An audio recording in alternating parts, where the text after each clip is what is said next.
ඉදිරියට නිකුත් වීමට නියමිතව තියෙන NTS ගැසට් එක සම්බන්ධ 2025 අවුරුද්දේදී උසස් පෙළ සමත් වන දරුවන්. ඒ කියන්නේ ගිය සතියේ රිසල්ට් ආපු දරුවන් ඉන්නේ මේ අවුරුද්දේදී 21, 22, 23 යන දරුවන්ට අයදුම් කිරීමට හැකියාව තියෙනවා. ගවර්න්මන්ට් NTS එකට ඇතුළත් වෙන්න ඔයාලට අවශ්‍ය වෙන අවම සුදුසුකම් මොනවද කියලා. මේ වෙනකොට NTS National Universities බවට පත් කරන්න අවශ්‍ය වෙන අනුමැතිය, රාජ්‍ය අනුමැතිය ලැබිලා තියෙනවා. ඔයාගේ මයිනස් තිබ්බා කියලා වාසියක් නොවේ ඉන්නේ නැහැ.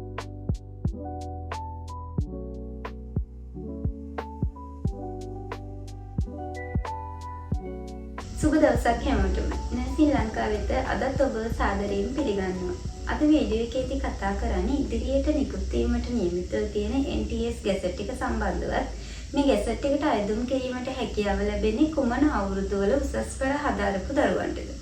ඉතින් ගොඩාක් දරුවෝ කමෙන්ට් වල අහලා තිබ්බ ප්‍රශ්නයක් තමයි 2024 ළමයින්ටත් මේ අවුරුද්දේදී ගැසට් වෙනවද? 25 ළමයින්ට කවද්ද ගැසට් එක එන්නේ?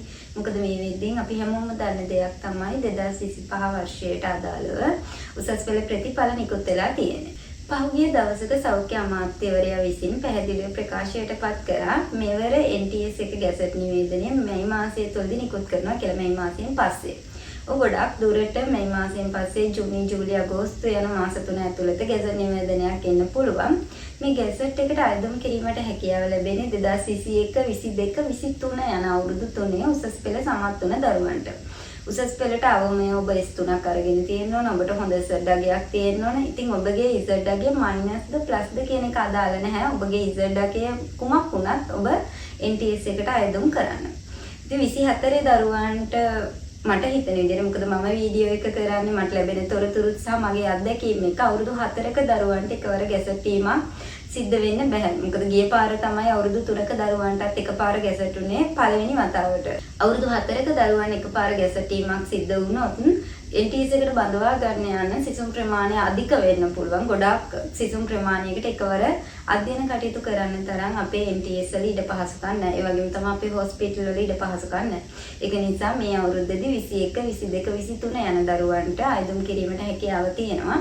21, 22 දරුවන්ට ගිය පාර ගැසට් එකටත් ඇතුළත් වුණා. ගිය පාර ගැසට් එකේ ඔබට ඉන්ටර්විව් එකට යන්න බැරි වුණා නම් ඔබගේ යම්කිසි ෆෝල්ට් එකක් නිසා රිජෙක්ට් වුණා නම් මේ පාරත් ඔයාලට පුළුවන් ඇප්ලයි කරන්න. ගිය පාර ඇප්ලයි කරා කියලා මේ පාර ඇප්ලයි කරන්න නැතුව ඉන්න එපා. ඔයාලට පුළුවන් ඒකට ඇප්ලයි කරන්න.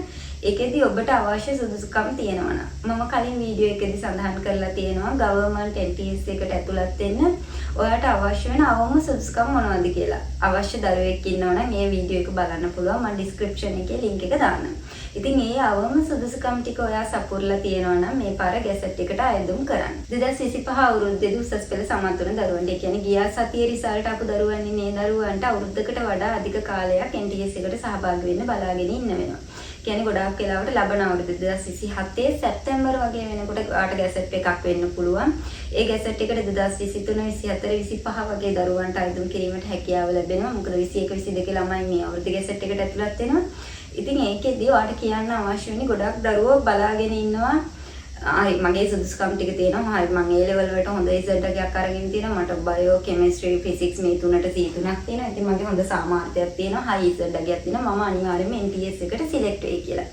ඉතින් ඔයාගේ A level සුදුසුකම් විතරක්ම නෙමෙයි සලකා බලන්නේ. height එක බලනවා. ඒ වගේම මේ disabilities තියෙන මොනවා හරි වාගේ අතපය වල අපහසුතාවයක් තියෙනවද? ඒ වගේම තමයි ඔයාගේ සාමාන්‍ය පෙළ ප්‍රතිඵලය, විවාහකද අවිවාහකද මේ සියලුම දේ සලකා බලනවා. ඉතින් යම් දරුවෙක් ඉන්නවා නම් සාමාන්‍ය පෙළ රිසල්ට් එක, සාමාන්‍ය පෙළ ප්‍රතිඵල ගත්තොත් අනිවාර්යයෙන්ම සිංහල හෝ දෙමළ කියන වගේ මව් භාෂාව, ඒ වගේම ගණිතය, විද්‍යාව, ඉංග්‍රීසි යන මේ විෂයන් හතරට සම්මාන සාමර්ථ්‍ය කියන්නේ C එකක් හෝ ඊට වඩා වැඩි ගණනක් අනිවාර්යයෙන්ම තියෙනවා. දැන් යම් දරුවෙක් ඉන්නවා නම් උසස් පෙළ හොඳට සමත් වෙලා. හරි C3ක් තියෙනවා. හොඳ Z අගයක් තියෙනවා 1.2 වගේ ඉහළ ප්ලස් Z අගයකුත් තියෙනවා. නමුත් ඔයාගේ සාමාන්‍ය පෙළ O level ඉංග්‍රීසි වල තියෙන S එකක් නම් ඔයා NTS එකට සුදුසුකම් ලබන්නේ නැහැ. ඒක නිසා වාට අවස්ථාව තියෙනවා. ගැසට් එක එන්නේ ලබන අවුරුද්දේ එන්න කියන්නේ. ඉතින් වාට අවස්ථාව තියෙනවා මේ අවුරුද්දේ අවසානයේ O level ලියනවනේ 26 දරුවන්. ඒකට වාට අවස්ථාව තියෙනවා O level වලට වාඩි වෙලා ආයෙ වාට O levels කරලා ඉංග්‍රීසි වල C එකක් හදාගන්න. ඉතින් වාගේ හීනය වෙන්නේ ගවර්න්මන්ට් නර්ස් කෙනෙක් වෙන එක නම්. ගවර්න්මන්ට් NTS එකට ඇතුළත් වෙන්න බලාගෙන ඉන්නවා නම් ඒට අවශ්‍ය වන මේ සියලුම සුදුසුකම් ටික හදාගන්න 25 දරුවන්ට 24 දරුවන්ට තවම කාලය තියෙනවා. මේ වෙනකොට NTS National Universities බවට පත් කරන්න අවශ්‍ය වෙන අනුමැතිය, රාජ්‍ය අනුමැතිය ලැබිලා තියෙනවා. නමුත් ඊට අවශ්‍ය වෙන වෙනස්කම් ටික සම්පූර්ණ කරලා නැහැ. මොකද උගන්වන කරිකියුලම් එක වෙනස් වෙන්න ඕනේ. ඒ වගේම NTS වල යම් විෂයන් වල වෙනස්කම් සිදු කරන්න ඕනේ. ඒ වගේම තමයි දෙන සර්ටිෆිකේට් එක මේ මෙද්දින් දෙන්නේ ඩිප්ලෝමා සර්ටිෆිකේට් එකක් නේ. යුනිවර්සිටි බවට පත් කරන ඩිග්‍රී සර්ටිෆිකේට් එකක් දෙන්න ඕනේ. එතකොට සර්ටිෆිකේට් එකේ වෙනස්කම් සිදු කරන්න ඕනේ. මේ අවශ්‍ය වෙනස්කම් ටික මේ වෙනකොට සිදු කරලා නැහැ. ඉතින් එතකොට මේ ගැසට් වීමක් සිද්ධ වෙන්නේ ඩිප්ලෝමා එකට තමයි. ඒ කියන්නේ යුනිවර්සිටි බවට පත් වෙන්නේ නැහැ. නමුත් ගොඩක් අය බලාපොරොත්තු වෙනවා ලබන අවුරුද්ද වෙනකොට. ඒ කියන්නේ 2025 ළමයින්ට NTS යුනිවර්සිටි බවට පත් වෙලා තියෙයි. එහෙම වුණොත් ඍණ ඉසඩ්ඩගයන් ගත දරුවන්ට NTS එකට අයදුම් කිරීමට හැකියාව. ඒ කියන්නේ NTS එකට සුදුසුකම් ලබන එකක් නැති වෙයි කියලා. එහෙම එකක් වෙන්නේ නැහැ. ඔයා NTS එකට සුදුසුකම් ලබනවද නැද්ද කියන එක තීරණය වෙන්නේ NTS යුනිවර්සිටි බවට පත් වුණත් මූලික සුදුසුකම් ටික වෙනස් වීමක් සිද්ධ වෙන්නේ නැහැ. ඒ මූලික සුදුසුකම් ටික සපුරලා තියෙන්න ඕන. ඔයාගේ ඉසඩ්ඩගේ ප්ලස් උනත් මයිනස් උනත්. උදාහරණයක් විදිහට මාතර දිස්ත්‍රික්කය ගන්නකො. මාතර දිස්ත්‍රික්කයෙන් NTS එකට ආයුම් කරනවා. අපි හිතනවා NTS එකට මෙවර ආයුම් කරනවා සිසුන් 3000ක්. ඒ 3000න් වැඩිම ඉසඩ්ඩගේ ගත දරුවෝ ඉන්නවනේ. වැඩිම ඉසඩ්ඩගේ අපි හිතන්නකො මාතර දිස්ත්‍රික්කයේ ආයුම් කරලා තියෙන වැඩිම ඉසඩ්ඩගේ 1.5. මෙන්න මේ 1.5 ගත දරුවගේ ඉඳන් අඩුම ඉසඩ්ඩගේ දක්වා යනකම් තමයි ප්‍රමුඛතා ලේඛනය හදන්නේ. මේ ප්‍රමුඛතා ලේඛනය හදන්නේ අර තියෙන මූලික සුදුසුකම් ටික සපුරලා තියෙන දරුවෝ විතරයි. කියන්නේ O level English වලට S තියෙනවා නම් ඔයාගේ ඉසඩ්ඩගේ high වුණත් ඔයාගේ application එක reject වෙනවා. ඒ වගේම ඔයාගේ උස නැත්නම් application එක reject වෙනවා. මේ reject වුණ application නැතුව අර මූලික සුදුසුකම් සපුරලා තියෙන දරුවගේ වැඩි ඉසඩ්ඩගේ ඉඳන් අඩු ඉසඩ්ඩගේ දක්වා මේ ඉසඩ්ඩගයන් පිළිවෙලට හදනවා. එතකොට ළමයි කොච්චර ප්‍රමාණයක් බඳව ගන්නවද කියන එක තීරණය වෙන්නේ එවකට ආයුම් කරලා තියෙන සිසුන් සංඛ්‍යාව, ඒ වගේම සුදුසුකම් ලබා තියෙන සිසුන් සංඛ්‍යාව මේක අනුපාතිකව ගන්නවා. ඒ වගේම තමයි ඒ අදාළ දිස්ත්‍රික්කයේ තියෙන NTS එක මාතර නම් මාතර NTS එක. ඒ NTS එකේ එකවරකට අධ්‍යාපනය ලැබීමට, අධ්‍යයන පහසුකම් ලැබීමට තියෙන ඉඩකඩ ප්‍රමාණය. ඒ කියන්නේ ඒ වගේ ඉන්න ලෙක්චර්ස්ලා ප්‍රමාණය. හොස්පිටල් එක අනියුක්ත කරන හොස්පිටල් එකේ තියෙන පහසුකම් ප්‍රමාණය. ඒ වගේම තමයි ඊට යාබදව තියෙන ගාල්ල NTS එක වෙන්න පුළුවන්, හම්බන්තොට NTS එක වෙන්න පුළුවන්. මේ වගේ තියෙන ඉඩ පහසුකම්.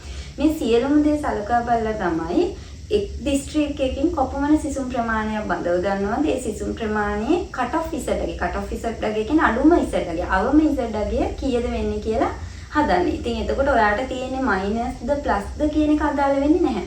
ගොඩාක් වෙලාවට බයෝ කරපු දරුවන්ගේ මයිනස් ඉසඩ්ඩගයක් තමයි කට් ඔෆ් ඉසඩ්ඩගයක් වෙන්නේ. මැත්ස් කරපු දරුවන්ගේ වෙනම ඉසඩ්ඩගයක්. ඇග්‍රි කරපු දරුවන්ගේ වෙනම ඉසඩ්ඩගයක්. මොකද මේ ඉසඩ්ඩගයන් සලකා බලන්නේ සබ්ජෙක්ට් වයිස්. ඒ වගේම තමයි ඒ කියනවා A level කරපු ස්ට්‍රීම් එක මැත්ස් නම් මැත්ස් වලින් බයෝ නම් බයෝ වලින් වෙනම සලකා බලනවා. ඒ වගේම තමයි ඔයා උසස් පෙළ හදාරපු අවුරුද්ද අනුව. දැන් අවුරුදු 3ක් එකපාර ගැසට් වුණා කියලා අවුරුදු 3ේම දරුවන්ට එකවර කට් ඔෆ් මාක් එකක් හදන්නේ නැහැ. ඒ 20 දරුවන්ට වෙනම, 21 දරුවන්ට වෙනම, 22 දරුවන්ට වෙනම, 23 දරුවන්ට. ඒ විදිහට වෙනම තමයි හදන්නේ. මේ පාරණ 21, 22, 23 නේ ඉන්නේ. එතකොට මේ අවුරුදු 3 වෙනම කට් ඔෆ් මාක් එකක් තමයි හදන්නේ. එතකොට කිසිම දරුවෙක්ට අසාධාරණයක් වෙන්නේ නැහැ. ඔයාගේ මයිනස් තිබ්බා කියලා ඔයා සිලෙක්ට් නොවී ඉන්නෙත් නැහැ. ඒක නිසා හැම දරුවෙක්ම Taman සුදුසුකම් ලබා තියෙනවා නම් හොඳම දේ තමයි දැන් එක්කෙනා කියන්න පුළුවන් ඔයා සිලෙක්ට් වෙන්නේ නැහැ මයිනස් නේ තියෙන්නේ ගිය පාර මෙහෙමයි ගත්තා දැන් ගිය පාර ගත්තා කියලා මේ පාර ඊට වඩා අඩු වෙන්න පුළුවන් කට් ඔෆ් වගේ. මොකද අයදුම් කරන ළමයි සංඛ්‍යාව මත මේක ඩිපෙන්ඩ් වෙනවානේ. ඒ නිසා ඔයාගේ හීනය වෙන්නේ නර්ස් කෙනෙක් වෙන්න නම් ඔයාගේ හීනේ තියෙන ගවර්න්මන්ට් NTS එකට ජොයින් වෙන්න නම් කුමන ඉසඩ්ඩගයක් තිබ්බත් මූලික සුදුසුකම් සපුරලා තියෙනවා නම් මගේ මතය ඔයා NTS එකට අයදුම් කරන්න. ඒ වගේම තමයි අනිත් කාරණාව දැන් 25 ළමයින්ට මේ මෑතක රිසල්ට් ආපු ළමයින්ට අවුරුද්දකට වඩා අධික කාලයක් තියෙන හින්දා ඔයාගේ අනිකුත් සුදුසුකම් ටික හදාගන්න. O level කොතන හරි ඩිෆෝල්ට් එකක් තියෙනවා නම් ඒක හදාගන්න. ඔයාලට පුළුවන් ඉංග්‍රීසි වල අවශ්‍යතාවයක් තියෙනවා නම් ඒ වගේම IT සම්බන්ධ ඔයාලට පුළුවන් IT කෝස් එකක් කරන්න පුළුවන් ඉංග්‍රීසි කෝස් එකක් කරන්න. මොකද තව කාලය තියෙනවා. අවුරුද්දකට වැඩි කාලයක් අපිට තව තියෙන. ඒක නිසා ඒ අවශ්‍ය දේවල් ටික හදාගන්න. පහුගිය අවුරුද්දවල මේ ගැසට් එක නිකුත් වීම ප්‍රමාදය ඇති වුණා කියන්නේ 25ට අදාළ ගැසට් එකක් නිකුත් වුණේ එන්ඩ් එකේදී 24 දී ගැසට් එකක් නිකුත් වුණේ නැහැ. එතකොට දැන් සමහර අයට ඩවුට් එකක් තියෙනවා අවසරක් පාසා NTS ගැසට් එකක් නිකුත් වෙයිද කියලා. ඔව් ගැසට් එකක් නිකුත් වෙනවා. මොකද මේ වෙනකොට ගවර්න්මන්ට් නර්සස්ලාගේ ලොකු හිඟයක් තියෙනවා හොස්පිටල් වල. මොකද ගොඩාක් නර්සස්ලා රට යනවා. ඒකත් එක්ක ඒ වගේම අවුරුද්දක් පාසා නර්සස්ලා පෙන්ෂන් යනවා. මේකත් එක්ක ගවර්න්මන්ට් හොස්පිටල්ස් වල ලොකු ෂෝටේජ් එකක් තියෙනවා ස්ටාෆ් නර්ස්ලාගේ. ඒක නිසා අවුරුද්දක් පාසා අපි බලාපොරොත්තු වෙනවා ගැසට් ටීමක් සිද්ධ වෙයි කියලා. මේ ගැසට් එකට ආයුධම් කරන ළමයි සංඛ්‍යාව වෙනස් වෙන්න පුළුවන්. බඳවා ගන්න ළමයි සංඛ්‍යාව වෙනස් වෙන්න පුළුවන්. ඊළඟ කාරණාව තමයි ගවර්න්මන්ට් යුනිවර්සිටි වල BSc නර්සින් ඩිග්‍රී එක තියෙනවා. කියන්නේ දැන් 25 රිසල්ට් ආපු දරුවන්ට මම මේ කතා කරන්නේ. ගවර්න්මන්ට් යුනිවර්සිටිස් වල මේ වෙනකොට යුනිවර්සිටිස් 7ක විතර මට හරියටම මතක නැහැ සංඛ්‍යාව යුනිවර්සිටිස් 7ක විතර මේ වෙද්දී BSc නර්සින් හොන්සේ කියන්නේ ගෞරව උපාධියක් නර්සින් පිළිබඳව ලබා දෙනවා අවුරුදු 4ක. මේකටත් අයදුම් කරන්න පුළුවන් ඔයාට 1.2 1.1 වගේ ඉසඩ් අගයක් තියෙනවා. ඔයාට කැම්පස් පොත ගත්තාම බලන්න පුළුවන්. මේ උපාධි පාඨමාලාවට අයදුම් කරන්නත් පුළුවන්. දැන් ගොඩක් අයගේ ගැටලුවක් තියෙනවා මේ උපාධිය කරාට පස්සේ රජයේ රස්සා හම්බෙන්නේ නැද්ද කියලා. ඔයාලට රජයේ ඕනම රස්සාවක් කරන්න පුළුවන්. නර්සින් විතරක් නෙවෙයි නර්ස් විදිහටත් ඔයාලට ගැසට් වෙනවා.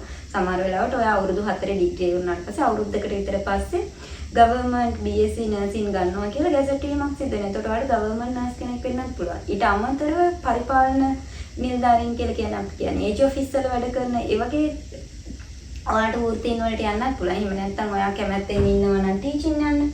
කියන්නේ ඔයාට ටීචර් කෙනෙක් වෙන්න බලාපොරොත්තු වෙමින් ඉන්නවා නම් ඒ ටීචින් යන්නත් ඔයාට හැකියාව තියෙනවා. එහෙම නැත්නම් ඔයා බලාපොරොත්තු වෙමින් ඉන්නේ ඩිග්‍රී එක සම්පූර්ණ කරලා රට යන්න. එහෙම නැත්නම් ඔයා බලාපොරොත්තු වෙමින් ඉන්නවා ඩිග්‍රී එක කම්ප්ලීට් කරපුවම ඇකඩමික් සයිඩ් එක ලෙක්චර් කෙනෙක් වෙන්න, ටියුටර් කෙනෙක් වෙන්න.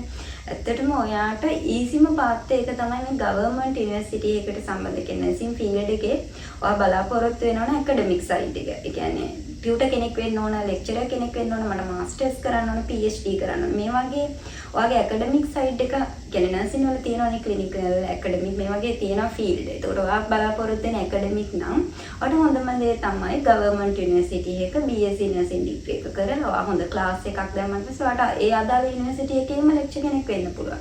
එහෙම නැත්නම් ඔයාට වෙනත් යුනිවර්සිටි එකක ලෙක්චර් කෙනෙක් වෙන්න පුළුවන්. ඔයාට වෙන විදේශ රටක ස්කෝලර්ෂිප් එකක් ලබා ගන්න පුළුවන් MSc එකක් කරන්න. ඉතින් මේ වගේ අවස්ථාත් ලැබෙනවා. ඊට අමතරව ඔයා බලාපොරොත්තු වෙන්නේ ක්ලිනිකල් සයිඩ් එක නේ. කියනවා ඔයාට අවශ්‍ය වෙන උපාධිය සම්පූර්ණ කරපු ගමන් වෙනත් රටක ඔයා ගොඩක් අය බලාපොරොත්තු වෙනවා ඕස්ට්‍රේලියා, ඇමරිකාව එහෙම නැත්නම් වෙන මිඩල් ඊස්ට් කන්ට්‍රි එක හරි නර්ස් කෙනෙක් විදියට යන්න. ඉන්නනම් ඔයාට පුළුවන් ගවර්න්මන්ට් ඩිග්‍රී එක අවුරුදු 4න් ඉවර වෙනවා. ඔයාට පුළුවන් ප්‍රයිවට් හොස්පිටල් එකකට සම්බන්ධ වෙන්න. කියන්නේ KDU වෙන්න පුළුවන්, හේමාස් වෙන්න පුළුවන්, ලංකා හොස්පිටල් වෙන්න පුළුවන්. මේ ඕන හොස්පිටල් එකකට රෙක්රුට් කරනවා. මේ හොස්පිටල් එක මාස 6ක අඩුම අපි මාස 6ක ඔයාලට තියෙනවා නම් සේවා සර්ටිෆිකේට් එක නැත්නම් අවුරුද්දක ඔයාලට සේවා සර්ටිෆිකේට් එකක් තියෙනවා ඔයාලට පුළුවන් ඒ අදාළ රටවල් වල තියෙන පාත් ඒක ප්‍රොසෙස් එක ආරම්භ කළා ඔයාලට යන්න අවස්ථාව තියෙනවා. ඉතින් ඔයා තීරණය කරන්න ඔයාගේ ඉසඩ් එක NTS එකට යනවද ගවර්න්මන්ට් යුනිවර්සිටි එකට යනවද කියන එක.